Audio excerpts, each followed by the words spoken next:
Tukomyewo nattera yes ngenda kutandika n'omukyala amanyiddwa nga Bad Black emabegakawo oluvuuvuumo lwayitingana ng'abantu bagamba nga emikolo gya Bad Black ogitagenda kubanga ate gibeerawo gisaziddwamu blabla twala tugende jjukira nti Bad Black amaanyi yali agataddemu mu kintu era agamunange ne meeting ez'enjawulo zaali zatandika dda okuba nga tezikola ki zitula. Omukyala ono yavaayo ku mukutu gwe ogwa Facebook n'ategeeza nti emikolo gye ne Asha jejiri era ebyo byonna bimuwulira lugambo lwa bwerere. Weewaawo takomyawo yasaze okuba nga teyeesitukira mbutu ayongera okuba nga annyonnyola abawagizi be n'abantu be abanaaberawo ku mikolo gye nti emikolo gigenda kubaayo okwanjula nga 3 ate ng'embaga nga 3 December so nga ate embaga yakubeerayo nga 14 February. Ennaku entuufu n'omukulu naye asobola okuba nga aziclarifyinga bulungi naye azitege. Embaga yennyini ya February nga 14 okwanjula kwanga 3 December. Okay. Okwanjula tugenda kubeerawo Nakasero kumpi. Executive kwa Black Shale yokka kugira bangamba omwenge bw'ogunywa ne guyiikako katono batoyina bbanja ogabula bw'olyanga ekintu bajjajja ne gateega bulamu kati taata w'omuwala ntandika okuwoominga wamuwa ekyogo kiri mu kubeera nga munne ekimutambuza bulungi obuuyo mulaba akanyiriro kali ku muzuuli sikyabonabona nina engeri gyenji omukkakkamu. Ate nga ye Nandolava bw'atyo yagambye ekinanjo kya Nkimeze yayatulidde mwana mulenzi amanyiddwa nga Bobby Lash okuva mu B2C Soldiers. Omwana ono agamba nti amukuba mu ba B2C Soldiers oba mu basajja bonna balaba omukulu oyo yamukuba era amwinako crush. So Bobby Lash yonna gyali kansubire nti yakiwuliddera yakitegedde bulungi nnyo nnyini ddala. Naye nga omwana oyo bw'akya crushinga ku munne amawulire agatayinza kusanyusa abawagizi ba B2C Soldiers ge gagamba nti ekikosi kino kyaggwawo dda mbu baayawukana okusinza ku mawulire gennina. Naye nga entabwe kweva manager yasooka okuba nga te abasulawo n'ayolikira omukyala amanyiddwa nga Gloria Buji n'omukyala amanyiddwa nga Rema nti eyo gyali gyanoonyeza akawogo. Amangu ddala nga basuddewo Mr. n'abakwatamuko n'agezaako okukola emirimu gya manager. Kaakati tuba tukyali awo jjukira nti Mr. alina omukyala ali mu byobufuzi Agnes Kirawo ffenna gwe tumanyi obulungi maama w'abaana twagenda n'obbitegeera nga balina abaana baabwe bameka 2 okiwulidde. So mu mbeera efaananako bw'etyo omwami yalina okuba nga asitukiramu nga bw'olaba Vinka bw'asitukiramu n'agenda ate yeetabe mu kuwenja akalulu bw'atyo naye Mr.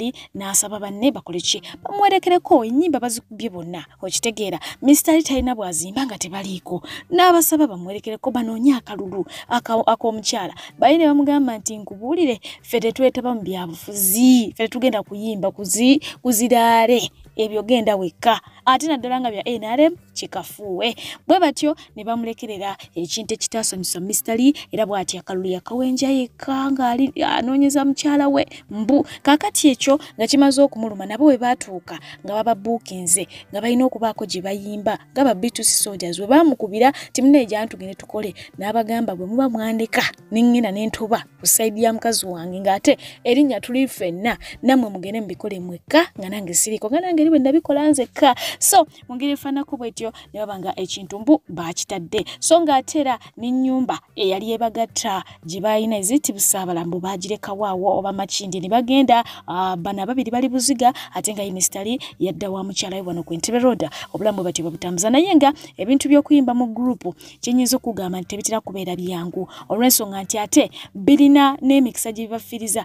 Tulabye abayimbi bangi nga balinnya ennyonyi ne bagenda okukola ku nsimbi bano abaana tetubalabyeko ku nnyonyi ziwera kiri awo olw'ensonga nti bali 3 ate bw'oba batwala olina obatwalirako ne manager waabwe ate oluusi n'obatwalirako n'omuntu omulala kati omuntu yenna waba agenda babuuke nga kiyinza omuzibuwalira eyandibadde aleetamu abayimbi kinoomu nga 3-4 aba B2C Soldiers bayinza okulyawo enfo yonna ng'ebintu ebyentambula bizibuwaddemu. So ekyo ne kibazibuwalira okuba nga ate bakola kasente tujjukirako nti balina okubaako ku nnyonyi omulundi ogumu n'ebintu byabwe ne bigootaana nti ate oli visa yeekozebwe eti nti ate oli tiketi eganye bwe eti mu mbeera efaananako bwe bwetyo ne byerema ate nengabana yakasente jukira oli waba abapangisa linnya limu example ekitegera nti oli nga bw'anaatwala nti ntutte King Saha agayinza njagala obukadde 5 obukadde bwobwo bujja kubeera bubwe ne manager we kakati bano bali basatu ate kuliko ne manager agaa nti abaana mbagalamu obukadde 5 balina okubugabana abantu bameka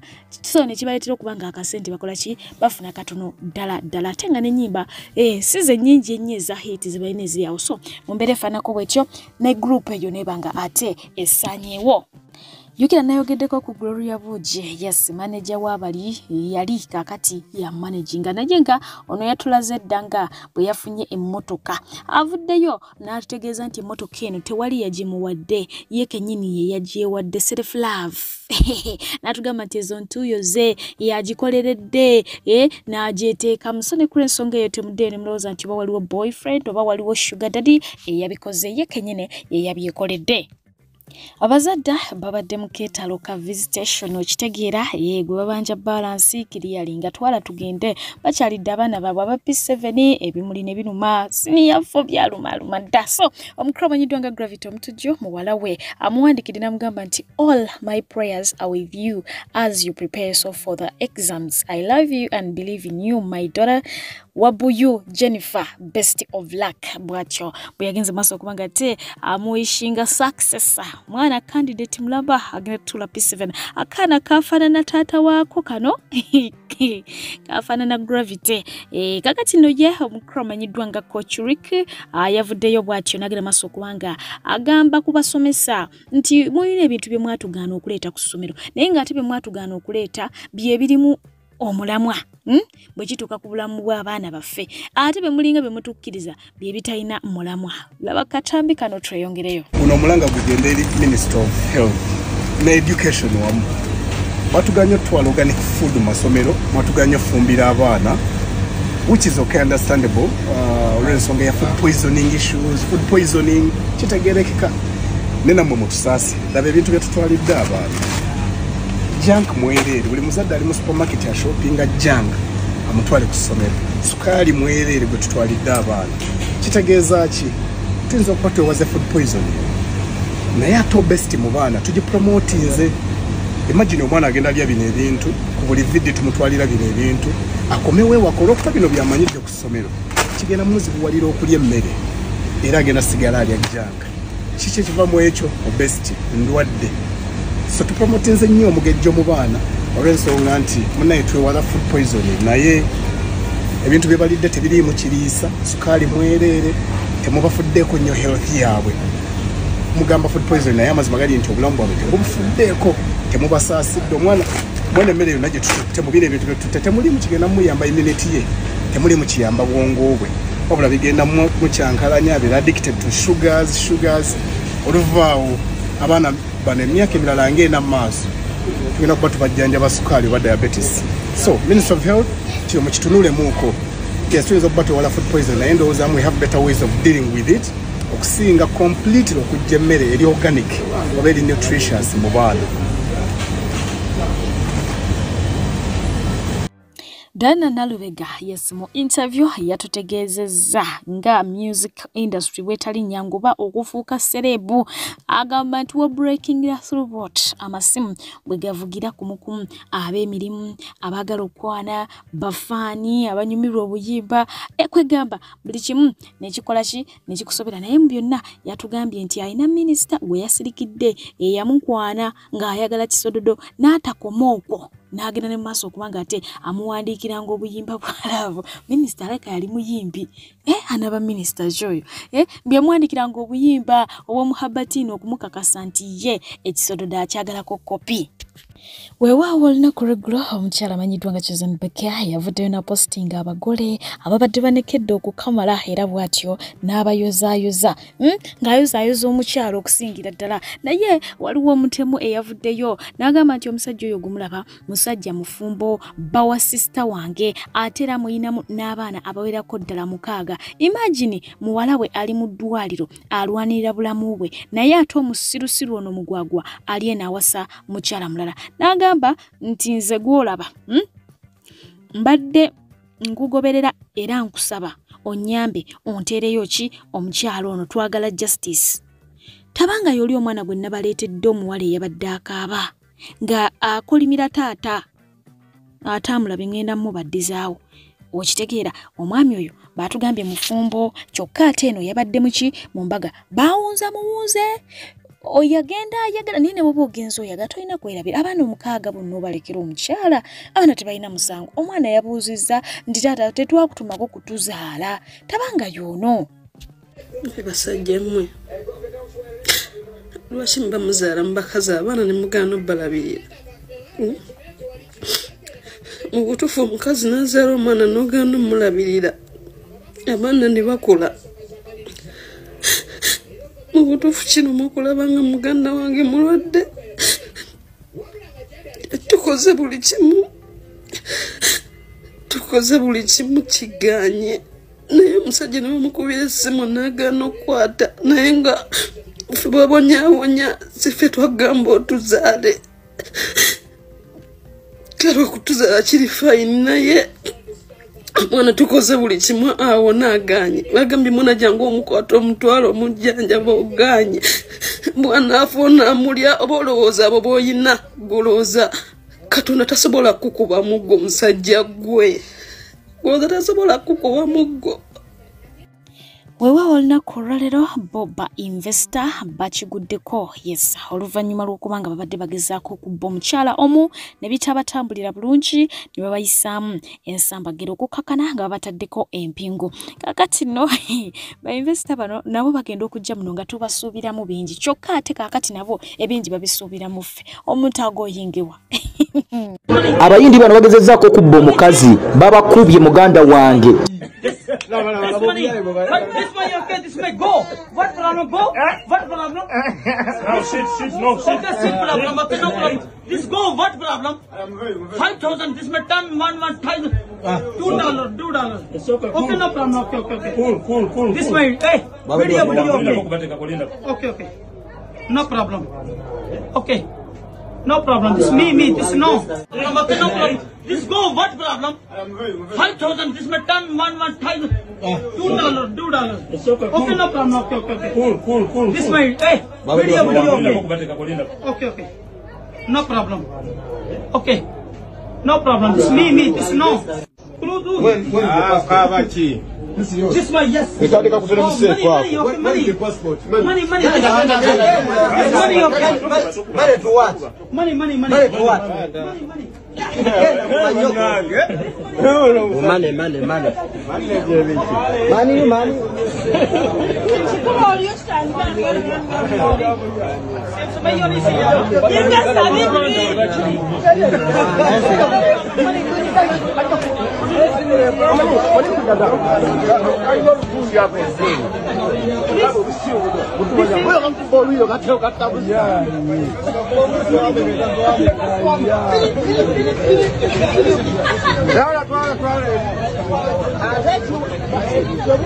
Just motor bag.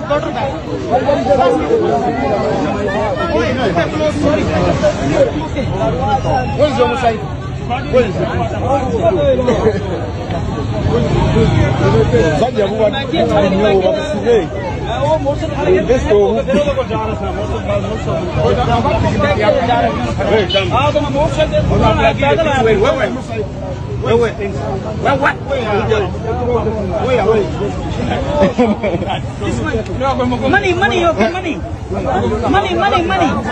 Please. This money, okay.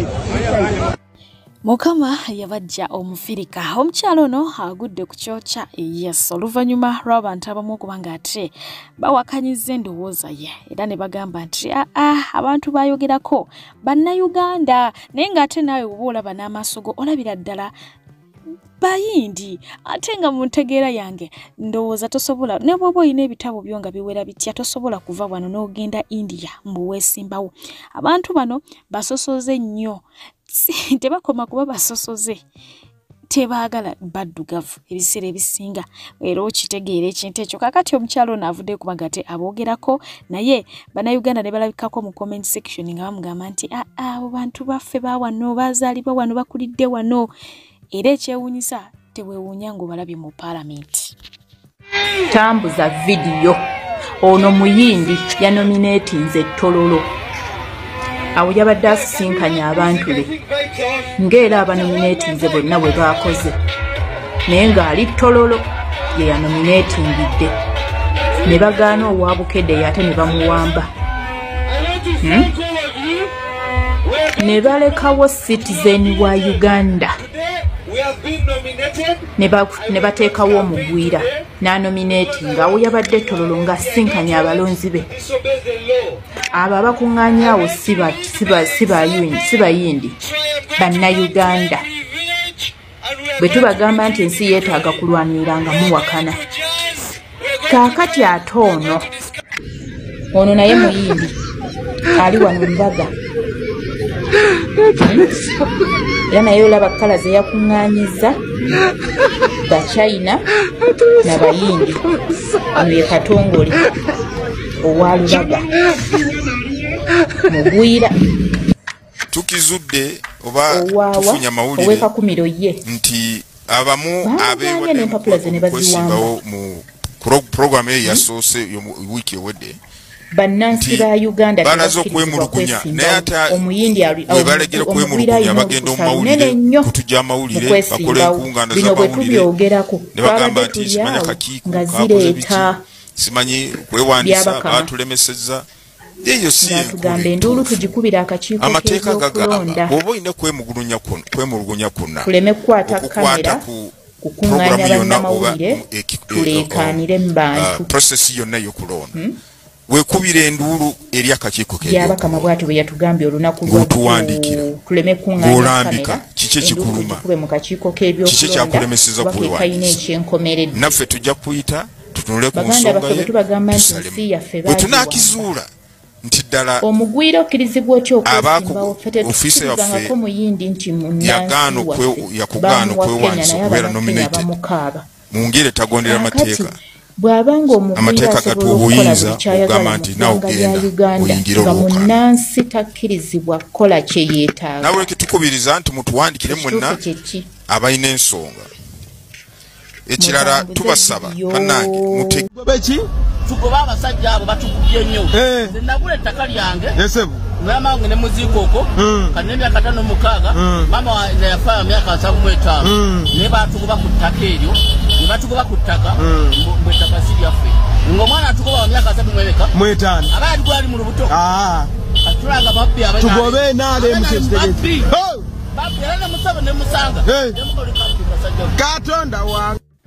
Y'omukulu amanyiddwa nga Mathias Mpuuga Nsamba ne akabinja ke bakiguddeko oluvannyuma lw'okuba ng'ate babalangira ebitaano. Mpuuga akyalina obuzibu bunene.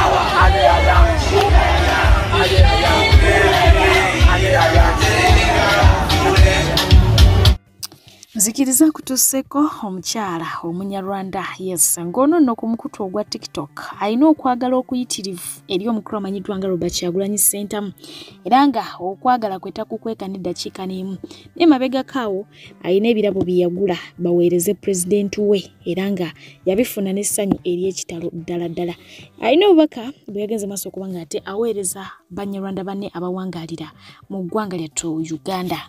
Ngabba Abanyarwanda kino kyabalemu okussa mu mitwe. Babegakaawo nagenda n'enkola video nanjogera ku baganda bange ku bannange benjagala ennyo kuba nava mu bo. Komenti zammwe naziraba manye na muvuma mulatukana zikanti zaazo naye kyenjagala okubagamba kiri kimu oba Kyagulanyi omwagala oba tomwagala saba nnyo kyeyatandika yaba akimaliriza tekigeza nekisimatuka nekiyingirako mu generation endala kino kyenkugamba nkirinako obukakafu obeera n'omuntu nga mukwano nga kyokkirizaamu kyakkirizaamu ng'akimanyi bulungi naye nga wemwekiika ensonda akutemako omutwe ng'ate mutuufu bwe babatwalamu ebyo ebyumba bye babakuuliramu enjala n'amaaso basangayo baani bafaanana nze ani yakuba Ashraf Kasirye n'amugongo baz'omutwe ani yatta Franka Senteza ani yakuba Kyagulanyi okugulu n'akumenya baani abakola ebikolobero ku bantu manya g'abaani baani be basinza okukozesa ng'omuntu akwagala lwakuba Kyagulanyi kyovola nkugamba nti saba nnyo kyeyatandika akimalirize bwe kimusimatuka ne kiyingira mu mulembe omulala oba ne kiyingiramu omuntu omulala naye bwe mwagala okumutta ne mumutta nange nyinza obutalokoka nkimanyi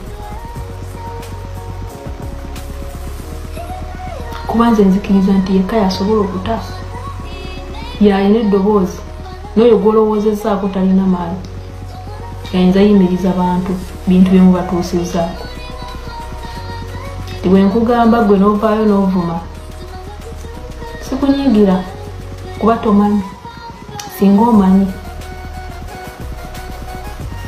wandyebasa ekiro ky'olwaleero n'olowooza bulungi bw'omala ojje n'oshakira omugabo witwa makanika w'umunyamulenge kuri uyu munsi ari hehe wumva amagambo yajya gavuga nawe ahagarika imitegurire y'Imana Katonda gwataddewo toyasobola kumujja against being removed from power, and we have an opportunity in the protest vote that we are going in now. This opportunity, we must use it very well wherever we are across the country to punish the NRM government for all its criminal acts, including the ones that our colleagues have just talked about. In Uganda, banafe batulaze ekifaananyi biki ebyagenda mu maaso mu bitundu eby'enjawulo mu ggwanga okusunsulwa okwabo abaagala kukiikirira abantu baabwe mu palamenti. Ebiragira ddala obumenyi bw'amateeka ate nga byongera n'otulaga nti NRM gavumenti kati yafuuka kabinja k'abamenyi b'amateeka ng'ako akabinja kalina bekakwasa ebitundu eby'enjawulo okukola byonna bye byagala, oba biri mu mateeka oba tebiri mu mateeka. Nti bw'oba nabbanja ng'oli Bunyoro byoyagala byonna obikola, oba biri mu mateeka oba tebiri mu mateeka. Ate ekiwa Abannayuganda essuubi nti bino tebiraga maanyi, biraga bunafu. Ate n'ekirala nti bino si gwe mulundi ogusoose okukolebwa mu nsi yaffe Uganda, byali bikoleddwako nga mu mwaka gwa 8 abantu bangi naddala bali mu opposition aba DP ne UPM mu biseera ebyo baagaanibwa okusunsulwa, abamu ne babasiba ne batafuna mukisa gwa kwesimbawo. Naye bwe twogerera gavumenti eyali mu buyinza mu biseera ebyo tekyali mu buyinza. Ekyo kituwa essuubi nti Abannayuganda ffenna bwe twenyigira mu kaluulu kano aka protest vote mu nsonda za Uganda zonna, gavumenti eno esinze kwekiseringa mu bumenyi bw'amateeka n'eragira ddala n'obunafu mu buweereza. Tulina omukisa ate tugukozese tugigobe mu buyinza, kubanga eremereddwa okuweereza abantu. Kati kyemanyi okukola bwe bumenyi bw'amateeka bwokka. Mwebale nnyo, mwebalire ddala. Ye leader of opposition omukulu Joel Ssenyonyi yeekokkola omukyala Speaker wa Parliament Anita Among olw'emivuyo gy'ebyobufuzi gy'azze akola bukyanga atuula mu buyinza. Mukyala Anita Among Magogo buli wayita emyezi wegityo tumulaba ng'agenzeeko e Vatican okusinkana omutukuvu Paapa abeera eyo nanga alaga empisa z'ekika ekyawaggulu n'ate bw'akomawo eno ebintu byakola tebitegeerekeka. Siri mu Katuliki naye ku byemmanyiiko eddiini y'Obukatuliki tekkiriza mu mbeera bwe ziti ng'ojja banno mu register corruption gozibeeramu abantu batulugunyiziddwa abalala ne bafa mu ngeri etategeerekeka. Nedda bannange tweddeko tusuubire omukyalo ono anaafumitiriza ku bintu bino, of course nga bwe tulinda amateeka gakwasibwe nga bwe kirina okubeera. Bye nategeddeko mu saako zaffe eyo nti mukyala Anita Among yeegwanyiza entebe y'obwa pulezidenti gye buddako eyo, era kyavudde agezaako alina abantu be mu bitongole ebyenjawulo, alina abantu be mu electoral commission kyovudde olaba asobola okugamba ono mumugye mu register n'ono n'akola ebintu ebitategeerekeka, alina abantu be mu kitongole ekiramuzi judiciary, alina abantu be mu bitongole ebikuuma ddembe security. Kyovudde ne Mwai Museveni mu bbaluwa ye gye yawandiika Kaluka by election gagamba naye ani akozesa aba security okukola effujjo lino nga gwayogerako, kugamba agenze ayingira ebitongole ebyenjawulo nga yeetiikirateekera gye bujjako awo nga bwe mbuulira nti ayagala kwesimbawo ku bwapulezidenti. Ekyokwesimbawo ku bwapulezidenti ekyo si kimuvunaana kubanga ddembe lye ebisaanyizibwa aba abirina ddembe lye. Mu kalulu kano ke tulimu tulina abantu bangi abali mu kalulu aba buli kika abeesimbyewo ku bwapulezidenti ddembe lyabwe. Naye ogamba otya nti kakati gye bujjako awo oyagala fuuka pulezidenti naye ng'oli mu kukola bino nga yino foundation gy'otaddewo kasubira aneekuba mu mutima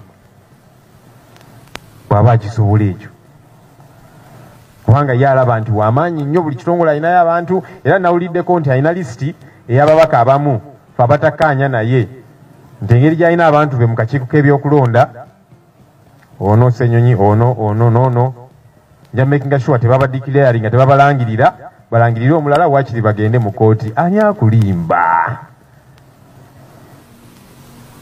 So liri effujju lyalowooza nti agenda kukola buli wamu, alikoze e Bukedya kati ayagala alikole mu bitundu by'eggwanga ebyenjawulo kubanga alina ababaka ye baayagala ye nga ye baaseetinze. Buno obumenyi bw'amateeka tetugenda bukkiriza mu ggwanga lyaffe, era nga bwe tutambulira ku mateeka nga tukola ekisaanidde okukola buli kimu tujja kikola. Mu 2023 waliwo okulonda okwaddibwamu by election nga LC5 chairperson wa Bukedya afudde, era bwe yafa mu ngeri gye yafaamu okudda mu kalulu ako emivuyo gyali miitirivu, abantu bakubibwa, abantu bwe basibibwa n'ebirala. Waliwo omusajja ayitibwa David Stephen Omagol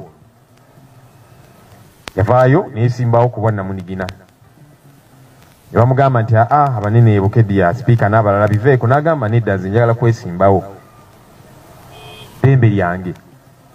Musajja oyo baaluma amaka ge abapoliisi kuba byonna biri ku record era bali mu kunoonyezebwako. Abapoliisi ne bagenda n'abayaaye era n'abapoliisi abo baali 3 bakyanoonyezebwako, ne babba ssente ewe ne bazitwala ne nomination papers zonna ne bazitwala mu June omwaka ogwo gwennyini ng'agenze kakiiko k'ebyokulonda ku ofiisi zaabwe ez'e Bukedya, ku ofiisi za Electoral Commission e Bukedya. Agayaaye agapange ne gajja ne gamukubaakuba ng'abakozi ba Electoral Commission ne batunula, ba returning officer baani we bali awo batunula, n'abapoliisi we bali awo batunula mu ngeri y'obumenyi bw'amateeka. Ono omwami omu mu kalulu ak'ekisanja ekiwedde kubanga ze atambula ye nga tabawagira basipiika n'abalala ate nga ddembere anyway nga ye yeesimbawo ku bwannamunigina. Amaka ge gaalumbibwa, maama we n'attibwa agayaaye, era ne kaakano tebafunanga bwenkanya. Ono mwami omu ono by election eyali e Bukedya nalaba ne Mwai Museveni ng'awandiisa ebbaluwa n'agamba buno obubbi obululu okutulugunya abantu n'ebirala. Ekigambo kye yakozesa mu baluwa ye yagamba nti eno eringa sinema, eringa movie. Mwami Museveni nga yawandiika bw'atyo. Gavumenti ye bulijjo yeetaba mu kubba ssente y'omusolo, okubba obululu naki, naye yagamba nti akati ekiri e Bukedya ate ekyo kisusse, naye ne bimusobera yabiteeka mu bbaluwa. Kati twebuuza, Bukedya eno lwaki eringa North Korea? Abantu babeera mu kutya, batiisibwatiisibwa, abamu ne bafa n'ebirala bwe bityo. Ku lwaki? Bagamba nti akola obulungi asiimibwa. Sadaman Makebe yasiimiddwa. Omwami ono yatandikira mitala w'amayanja Dubai era nga we yayogeranga bangi bakkanga mu comment section ho yasamira Dubai jangu ku ground. Bw'atyo n'abalagirako bwerere nti ku ground akola ki atuuka era nga tewali laale omukulu Robert Kyagulanyi Ssentamu gyagenzeeko n'atagoberera agoberera. Kakati buno omwami eyasiimye empeereza ye n'agamba nti wakumuyiwamu ekyambalo wamagwe ayongera okuba nga ashananira ddala. Siza amazzi zino pipe za mafuta ag'eggwanga wawe tugaba amafuta gaite bagogerako bulene dobozi n'asirika abagamba parliament ne baminisita ne basirika ebigoga by'emuttaka ery'ensinagambo birye mpuliriza bulungi ekibuzo kirindi pipe ezifulumye tuzirabye ezifuna amafuta gaffe ffenna nga Uganda tuzirabye ezigakomyawo ziriwa. Kakati sebo w'ekitiibwa Honorable Asadaman nkusaba nange okkirize nkusiimeko n'ekyambalo kino kubanga ngenza okulaba ng'ekyo ky'olimu kyetaaga okuzzaako ekirala ekirine mu kkala yaffe ennyini ku lw'okusalawo okusitwa eddoboozi lyo n'oligatta n'ery'Abannayuganda abanyigirizibwa munnange ffeno tusiima era nange nasiimye kusaba okkirize nkisimbike oyongere okunyuma meseji yaffe yongere okutambula si mu mutima mubi era ekyambalo kyaffe kyekyo. Kati gwe naabitegedde kusaba ogambe nti Honorable Asadaman Makebe. Ensonga z'enkuka zikutte wansi ne waggulu era nga wetwogerera bo abatesitesi baazo batandisedde okubayisaamu eggaali. Abamu kuboogerera ekibiina kya National Unity Platform ku mikutu migattabantu ng'era bakkiririza mu kibiina kino bakoowodde ba National Unity Platform bonna obuteetaba mu nkuuka. Babasabye busabi nti bakozesa linnya lya Kabaka wa Buganda Ronald Muwenda Mutebi okubanga batambuza enkuuka eno n'okugibunyisa mu bantu bafunireko abantu naye ng'ebigendera byayo mbu bikyamu. So bwe batyo ne babalabula era abamu ku babalabudde kwe kulina omukulu amanyiddwa nga Fred Kajubirumbuye, omukulu Maltiseka n'abalala. So bwe batyo bwe bagenze maaso kubanga bakwasaganya ngera kubanga mbasibulira wano abalungi mwebale kubanga mugyekuumirako n'ennyongero bajjukiza nti gwe yeetaaza okugenda okuba ekyeyo mukwano totomera bafere nga ndi wano jangu mbere ngate nkukwasaganyizaako mpolampola oyite mikono emituufu ate ogende okole bulambalamba mu bulungi. Mbadde pije ate kumira mpeera bankumire mubeere bulungi mweraba. Yani atuzza mu ntalo z'enkuuka mbusimanyi enkuuka mbusimanyi bannayuganda tebagenda mu nkuuka. Leka nkubuulireko ffe tulwana olutalo lwe tugenda okufunamu tukoye okulwana ebyo mbusimanyi tufiirize gundi nga ffe tetufunamu.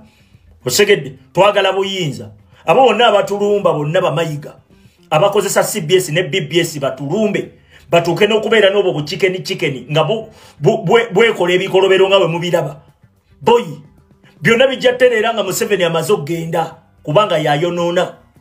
Tufokasinge ku kujjako Museveni olabe ebyo byonna oba binaabaawo. Nze nkubuulira ayonoona waali tuve ku ebyo mbusimanyi obusungu tubeereko newe tubukuŋŋaanyiza ate tulwanyise kwono obusungu ate tubuzze kwono obusungu bwe tuyina n'obwa siriyasi n'ensi bwaffe bwonna twagala Museveni kugenda tukereimenga ggwanga lyaffe. Omuntu yenna ng'olina kyeweemulugunya ku bantu abo oba omuntu yenna akola obubi njagala okitegeere Museveni bw'amala okgenda abantu abo bajja kuba tebalinawo kisenge we basobola yimirira kutandika kweyisa bwe batyo. Waliwo b'otajja nakwatako nga tejja kuba na effort yo nga effort eryejo kasojjawo wali Museveni n'omekinga sure nti atudde mu buyinza munnayuganda gw'osazeewo okutuulamu oba okukulembera okategedde. Naye ebyo bye mutuzzaamu Museveni tugende tulwanyise enkuuka tumale okulwanyisa enkuuka Museveni ajja ziba wa ssente. Mufuna ssente mmeka mu nkuuka kawumbi tye muvume nze ngenda kabawa. Kitegeeza abantu naye batagendayo bo bajja sigala bafuna. okategedde kate tujja kuddamu ebyo bye tutafunamu osegedde obusungu bwaffe bwonna tubukuŋŋaanye tubuteeke ku oyo ayonoona amakinga sure okulaba nga Uganda terina direction gyegenda nnuŋŋamu osegedde bannange mutujje mu ebyo yenkuuka yaddi otandike essaawa zino okwogera temugenda mu nkuuka ffe tudde ku ebyo baagala kutuwugula time gye twalibuuliriddeko bannayuganda bannaffe nti tugenda mu protest vote mubeere ready tudde mu ebyo mutulwanyisa nkuuka enkuuka temutuzza mwoyo kasasiro wammwe tugenda mu protest vote munnayuganda alina okitegeera nti ebintu byonna okutereera olina kudda ku kkubo ku bbala ku sitwiti gye bigwera osegedde gye bigwera n'abo bonna abaawonoona bewalirabye n'ogamba nti abantu bano beeyisa bubi tubakoledde ki wallaayi bwe tumala okuggyako Museveni tojja na kubaako ky'obakola waliwo abeesuuza okubaako ne bebagoba tugenda kugoba bano tojja kubalabako gwejjako Museveni olaba wonoddamu balabako tebajja kuddamu kusumbuwa abakolobezi bonna njagala mukitegeere bannayuganda point esinga obukulu ku mulundi guno kwe kubuulira enjiri y'abannayuganda bannaffe okutegeera obuvunaanyizibwa bwabwe ku kukyusa eggwanga lyabwe to making sure nti gwe tutadde mu buyinza y'oyo gwe twerondedde nga ne bw'aba alina kyakola kye tutaagala tumugamba ssebolekerawo ng'alina otuwuliriza oba mpulira naye ebyo bye mwagala otuzzaamu tuddaawo mu butalotalo Museveni bumuyamba buwugulako abamu osegedde kati mpulira temugenda mu nkuuka byebiki ffe tulwanyisa Museveni kuvaako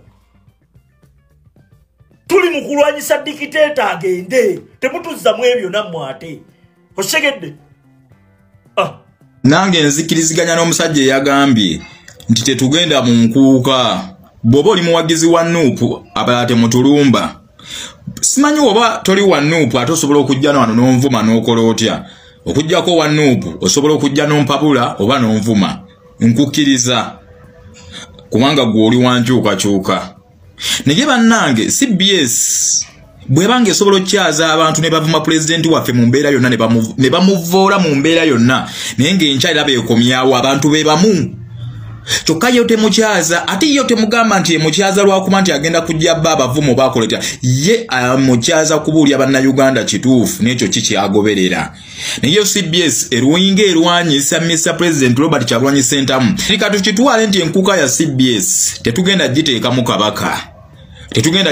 kabaka bannange nange negase ku musajja yagambye tetugenda mu nkuuka bwe tunaabanga tuvaayo bo tubasanyusenga ate nga bo ebintu byebigenda mu ggwanga bagezaako okubimenyamenya nga baleeta abantu okuvumirira omukulembeze ffe gwe tulabamu essuubi njogera nga munanuupu njogera nga message eno ngitwala mu bannuupu musajja avudde n'agamba tetugenda mu nkuuka ng'abaaki abannuupu kubanga era ekiseera ekijja mu maaso awo egenda kuba ebaayo ne bwe tunagijja eno message zaffe nga zikyali ebintu ebimu tugenda kutandika ng'okubizira mu mbeera eyo bwetyo waliwo abantu abaagala okubawagira naye ng'ate bo tebalina kye batugattako mu mbeera gye tutambuliramu mu Uganda tugenda kuzzaako bayimbi abo bo twabatandika dda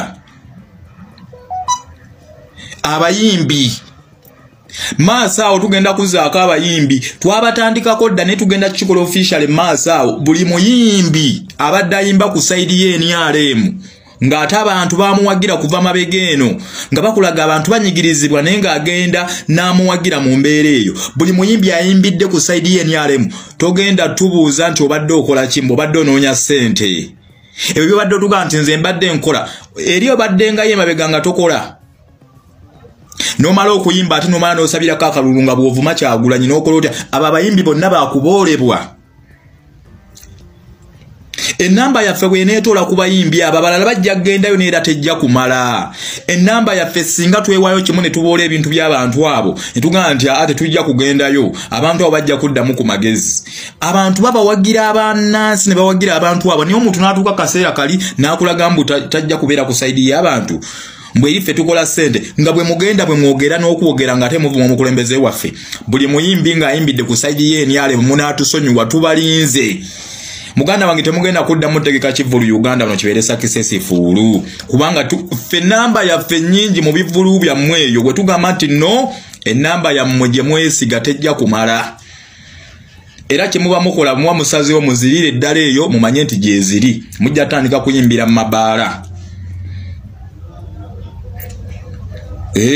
katugende n'ekyo kuba tujja bakwatako naffe mu mbeera eyo naye ate nammwe mwennyini muwulina kye mukabira simanya copyrightiro temunnagifuna abagenda okugisaba badda mu kulya ssente bawasa buwasa bakazi kati bali mu buwumbi balya Kenzo yali akulaga mbu alina kyalumirirwa mu music we Uganda sawa zinalikuira mu 7 campaign copyright yabivaako dda ali eri yerira musimbi musajja yali omu ku bayimbi abaali bakutta kati abatwala za awadi ez'okumukumunga ayimba atambula ensi ez'enjawulo kati sente z'essebo yatagetinga z'NRM ebyokuyimbira abantu ng'afuna ssente yabivaako sente ayinga z'NRM abantu bayimbira ku bwereere kati okukubayita okwesuula kati n'ensonga eno gye mbadde ngamba enkuuka tukimanyi nti enkuuka ya CBS tetugenda biteekamu kabaka tukitutte nti enkuuka ya CBS tetubitaddeemu kabaka Ssaabasajja kabaka tetumutaddeemu tugenda tunuulira nkuuka nti ya CBS kubanga yekuba omukulembeze waffe naffe tuve tugambe nti enough is enough enkuuka ngamba banuupu kyovola basaagala kujja wano okunvuma nga toli wanuupu owanuupu osobola okujja notice ne tunyumyamu oba n'onvuma naye atali wanuupu simanyi lwaki bakikuleeta nga ntaddeko abanuupu abantu ne batyaza abasajja radio namba nekyaza abasajja abasijega ne batandika okwogera ku mukulembeze waffe ebyekisiru nga bamuteekako ebintu ebitategeerekeka nga